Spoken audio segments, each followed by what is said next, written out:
কাক ও কলসি।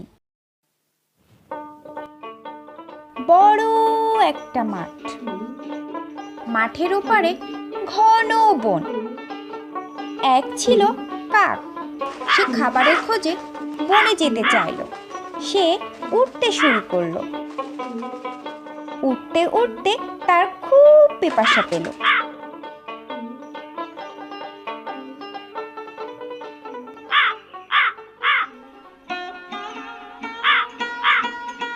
সে এদিক ওদিক তাকালো পানির খোঁজে। তখন একটা কলসি পড়ল তার চোখে। সে খুব খুশি হলো, উড়ে গিয়ে বসলো কলসির উপর। সে দেখলো পানি কলসির তলায়। কাক ঠোঁট ঢুকিয়ে দিল কলসিতে, কিন্তু নাগাল পেল না। কাক তখন কলসিটাকে কাত করতে চাইল, কিন্তু পারল না।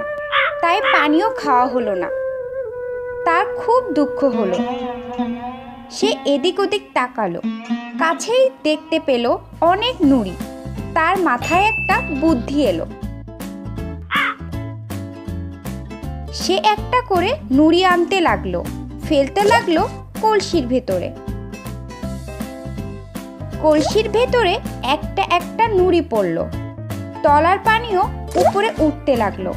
এভাবে কাকটি অনেক নুড়ি কলসিতে ফেললো।